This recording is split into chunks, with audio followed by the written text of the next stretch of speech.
اب سوال پیدا ہوتا ہے قیام اللیل سے مراد کیا ہے؟ یہاں پہ میں تراویح کا جو پس منظر ہے وہ بیان کر دینا چاہتا ہوں۔ دیکھیے، جیسا کہ ہم نے خطبے میں بھی دیکھ لیا، اللہ نے قیام اللیل جو ہے اسے فرض نہیں ٹھہرایا تطوعا، قرآن مجید میں بھی اس کا کوئی ذکر نہیں، احادیث میں اس کی تشویق و ترغیب پوری موجود ہے، ایک اور حدیث بھی ہم بعد میں پڑھیں گے اس پر۔ اس کا پس منظر کیا تھا کہ اس کو چھوڑ دیا گیا۔ اب ظاہر بات ہے مسلمانوں میں کمزور بھی ہیں، مسلمانوں میں وہ مزدوری کرنے والے بھی ہیں، روزہ تو فرض ہے ان پر، چاہے مئی کا مہینہ ہے اور گندم کاٹنی ہے، روزہ تو پھر بھی رکھنا ہوگا، یہ سب کچھ ہے، لیکن یہ کہ رات کو پھر کھڑے رہنا ان کے لیے جاگنا ممکن نہیں، لہذا ان کے اوپر یہ چیز فرض نہیں۔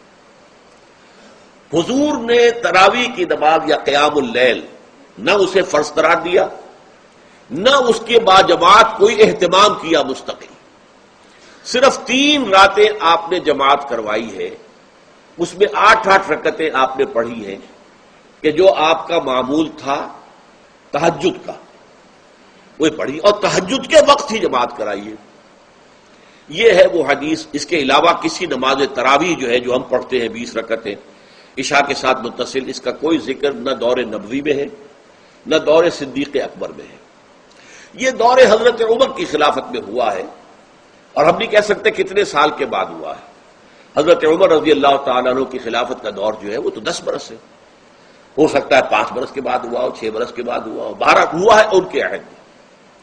حضرت عمر ایک مرتبہ مسجد میں داخل ہوئے، مسجد نبوی میں، تو دیکھا کہ کچھ لوگ 8، 10، 12 جو ہے وہ ایک جو ہے حافظ کے پیچھے کھڑے ہوئے اور قرآن سن رہے ہیں، کچھ دوسرے کونے میں کھڑے ہیں، کچھ کہیں اور کھڑے ہیں، مختلف جماعتیں ہو رہی ہیں۔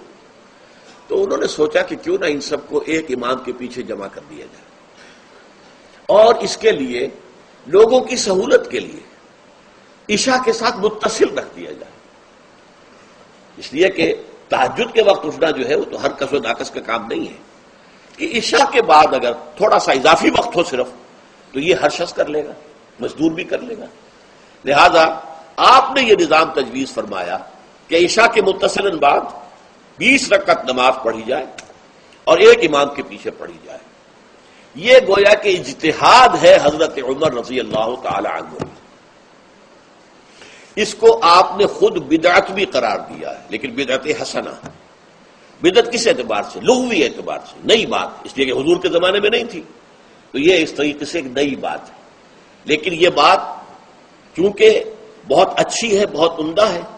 آپ جب یہ نظام چل پڑا تو ایک دن مسجد میں آئے، دیکھا کہ بڑی بھری مسجد ہے، صحابہ کھڑے ہیں اور ایک امام کے پیچھے قرآن سن رہے ہیں۔ آپ نے فرمایا نعم البدعۃ ھذہ، یہ جو ہم نے نئی بات شروع کی ہے یہ بہت اچھی ہے، بہت عمدہ ہے۔ اب یہاں سے فرق واقع ہو گیا ہے۔ ایک تو اہل تشیع جو ہے وہ تو ویسے ہی حضرت عمر سے بہت دشمنی رکھتے ہیں، عناد رکھتے ہیں، تو حضرت عمر کے اجتہادات سے انہیں نفرت ہے، انہیں دوری ہے، چاہے وہ کوئی سا بھی حضرت عمر کا اجتہاد ہو۔ ہمارے ہاں اہل حدیث حضرات بھی در حقیقت حضرت عمر یا کسی اور خلیفہ راشد کے فعل کو وہ سمجھتے ہیں کہ یہ ایگزیکٹو آرڈرز ہیں، یہ ہمیشہ کے لیے نہیں ہے۔ حضرت عمر نے اپنے دور میں ایک نظام قائم کیا، ان کے دور کے لیے ٹھیک تھا، یہ ہمیشہ کے لیے نہیں۔ ہمیشہ کے لیے وہ 8 ہی رکعتوں کے قائل ہیں، وہ تہجد والے، لیکن اس میں بہرحال انہوں نے بھی خود یہ اضافہ کیا ہے کہ وہ 8 رکعتیں وہ عشاء کے ساتھ متصل پڑھتے ہیں، تہجد کے وقت تو نہیں پڑھتے۔ اور حضور نے تو صرف 3 روز جو ہے وہ کرائی تھی جماعت، وہ لوگ 30 دن یا 29 دن پڑھ رہے ہیں، تو اضافہ تو انہوں نے بھی کر دیا، وہ نظام میں تبدیلی تو ہو گئی۔ لیکن اہل سنت جو کہلاتے ہیں، ہمارے جو 4 جو ہیں، جو ہمارے مسلک ہیں، حنفی، مالکی، شافعی، حنبلی، ان کا اتفاق ہے اس پر حضرت عمر کا، کیونکہ ان کے سامنے اصول یہ ہے کہ حضور نے فرمایا علیکم بسنتی وسنت الخلفاء الراشدین المہدیین، تم پر لازم ہے کہ میری سنت کو پکڑو مضبوطی کے ساتھ، اور میرے خلفاء راشدین مہدیین جو ہیں ان کی سنت کو پکڑو۔ اس اصول سے یہ 4 فقہ جو ہیں حضرت عمر کے اجتہادات جو ہیں ان کو بھی پابندی سمجھتے ہیں کہ تمام عمر کے لیے، قیامت تک کے لیے امت مسلمہ پر ان کی پیروی لازم ہے، لہذا اس میں اجماع ہے۔ اور یہاں تک کہ یہ سب سے آخری جو اس میں مسلک پیدا ہوا ہے زمانی اعتبار سے، سب سے پہلے مسلک جو ہے حنفی پیدا ہوا ہے، پھر مالکی پیدا ہوا ہے، پھر شافعی پیدا ہوا ہے، اور پھر حنبلی آخری ہے۔ اور امام احمد ابن حنبل بہت بڑے محدث بھی ہیں. مسند احمد ابن حنبل جو ہے وہ بہت بڑی کتاب ہے، بہت اہم کتاب ہے، جامع کتاب ہے. تو ان کے ہاں بھی 20 رکعتیں ہیں. چنانچہ حرمین شریفین میں، سعودی عرب میں، مکے اور مدینہ منورہ میں جو نماز تراویح ہوتی ہے اس کی 20 رکعتیں ہیں. لیکن اہل حدیث حضرات جو ہے وہ اس 8 کے اوپر اتفاق کرتے ہیں. بہرحال یہ ایک اختلاف ہے جو میں نے اس کا پس منظر بیان کر دیا.